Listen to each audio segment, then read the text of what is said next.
So wouldn't it be cool if life were just perfect? What if you're doing the right thing and things like anxiety and depression still plague you? Well, you're going to hear from my best friend in the whole world. The video you're going to see came out on my channel, I don't know, maybe about a year and a half ago. I only had about 300 subscribers then, and it was when her new book came out that told her story of multiple miscarriages and how it led her to depression, suicidal thoughts, and a lot of anguish and pain. But more importantly, let her minister to you on how you can conquer, how you can come out of depression. You don't have to be plagued by it, sisters. Jesus conquered, so you can conquer too. Enjoy this video from my best friend and one of the persons the book is dedicated to, LaKeisha.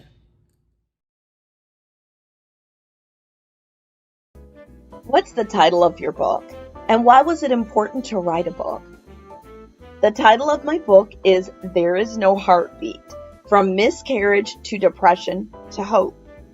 And to help you understand why it was important for me to write this book, I want to share with you a little bit about my journey. So I'm very blessed. I have 2 wonderful sons, but I've also experienced 3 miscarriages. And with the 3rd one, I carried that baby in my body for 3 weeks after hearing that the baby had no heartbeat. I traveled out of town to host a bridal shower to be a part of a wedding, then had to return home and take medicine to get the baby to pass from my body.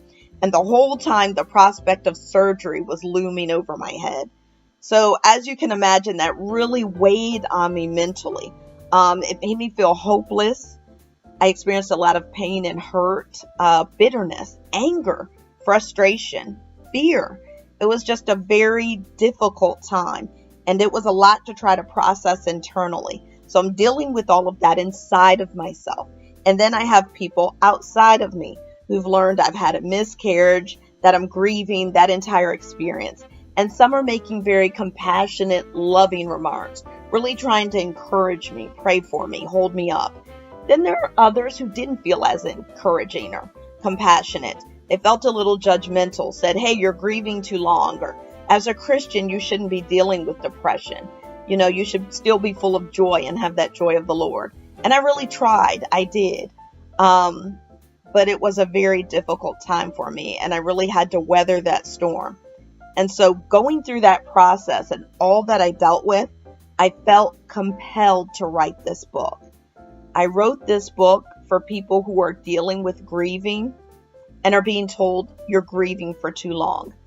I wrote this book for someone who's lost a baby and is not sure how to feel, not sure what to feel. I wrote this book for people who've had something happen and wonder, where is God in all of this? And is it normal to wonder where God is in my situation? And I wrote this book for someone who may be feeling lonely and depressed and feels like they are all alone. I wanted this book, first of all, to help you know you're not all alone. You're not the only one. I wrote this book to give hope, to give encouragement, to give support, and to help people understand that God is there for them, no matter what the situation looks like. I wanted you to know that someone has made it through depression. Someone's made it through a struggle like this. And because of that, you can make it through too.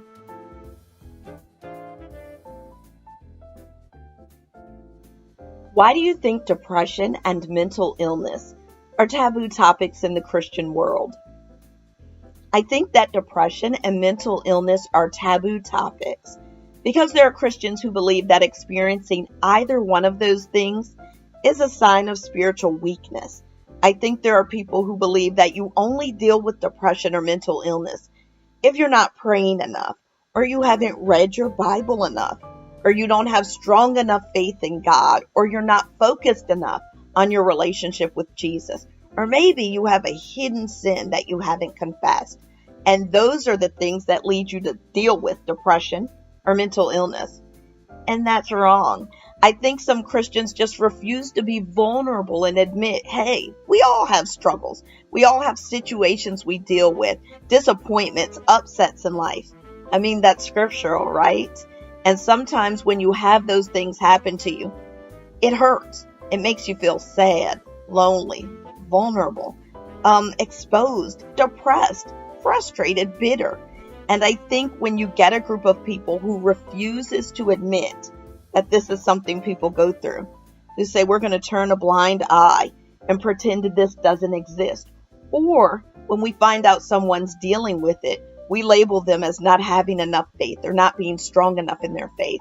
When that happens over and over and permeates throughout a group of people, you get a topic that becomes taboo.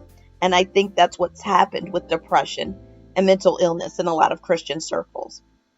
Think of it this way. If you broke your leg, if you dealt with an infection, if you were sick in your body in some way, would you think you were less of a Christian if you weren't healed instantly? No, you would go to a doctor. You'd get treatment for your asthma or broken leg or vision problems, issues of that nature. You would go to someone who could take you from the point of being sick to the point of being well. And similarly, depression and mental illness is hurting in another part of your body.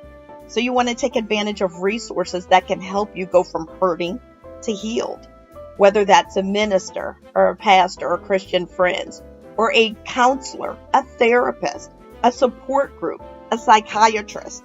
There are a number of ways that you can be taken from hurting to healing.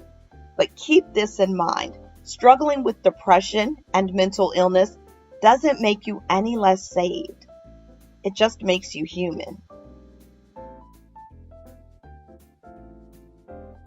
What would you say to a mom who recently lost a baby? The first thing I would say is, I am so sorry, Mama. My heart truly, truly hurts with yours. There aren't really a lot of words I can say right now to make it any better, are there? I mean, you may be experiencing a number of feelings. You may be hurt, frustrated, despondent, depressed, lonely, upset. You may feel numb. You may not know how to feel. You may feel guilty. What did I do to let this happen? You may be wondering, where is God in all of this? Does he know what I'm going through? Does he even care? You may not know how to feel. And I just want to let you know that every feeling is valid. You are valuable. Your feelings are valid, and your value, you matter. I want you to know that you need to take time and go through your grieving process, whatever that looks like for you. I really feel like I didn't grieve for my first 2 miscarriages, so I think when the third one happened, that was a very big part of it, that grieving process, because I didn't go through it before. So take the time to grieve. Know that there are resources to help you get through that grief process, whether it's a minister or a pastor, whether it's a therapist or a psychiatrist or a psychologist, whether it's a support group or a group of friends to help nurture you. Take the time you need and take advantage of the resources that you have to get through that process. And I do want to let you know that when you're ready, God is there waiting for you. He loves you. He's not going to be angry that you asked questions. He's not going to be upset that you went through that grieving process. He just wants to love you through it. He'll be there to take you from the point of hurting to the point of healing and to love you and hold you that entire time. I want you to know you're not alone. I see you, Mama, and God sees you.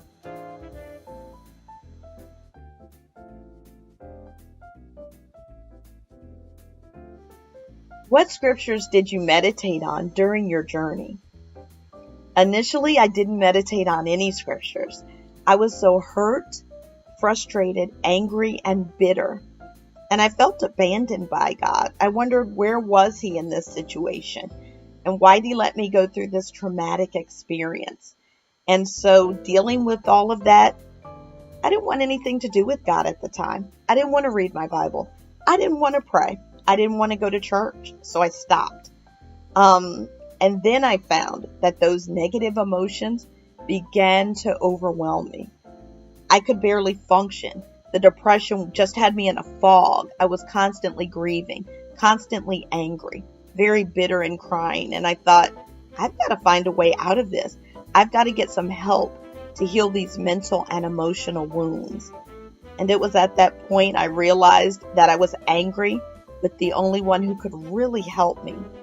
And that was God. So I said, okay, Lord, show me what you got. Here's my anger, my depression, my frustration, my hopelessness. I need you to give me some hope. And I was so grateful to find that he did just that. He held his arms wide open, just loved me, and patiently led me from a point of hurting to a point of healing. Didn't happen overnight, but I was grateful God was there waiting for me when I was ready.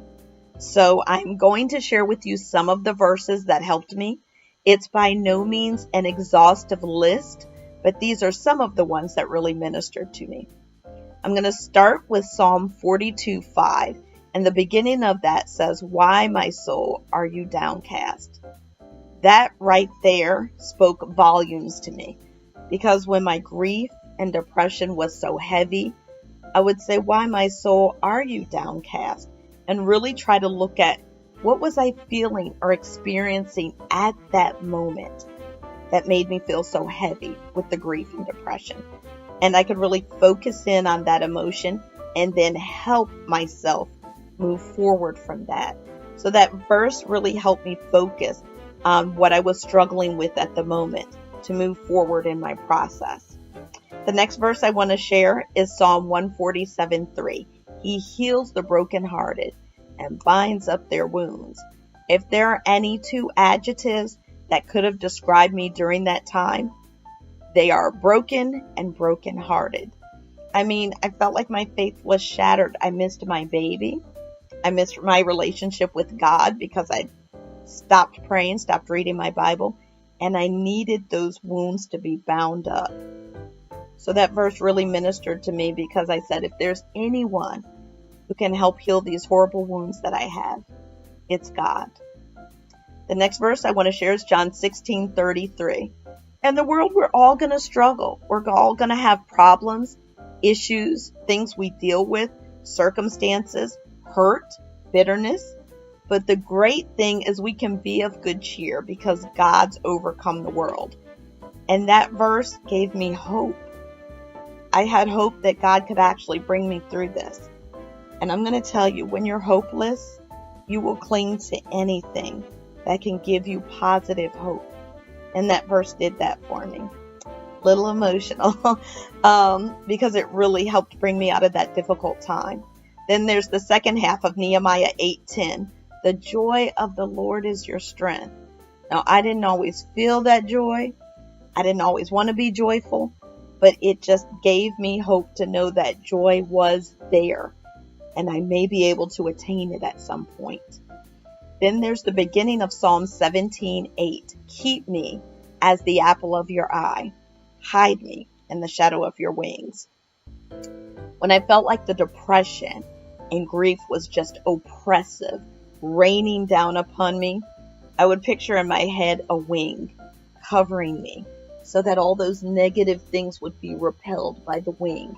And so whenever I think of hide me in the shadow of your wings, that's what I think of. So that verse really ministered to me because I'd get that visual image. And the last verse I want to share is Isaiah 26:3. God would keep me at perfect peace, keeping my mind stayed on him.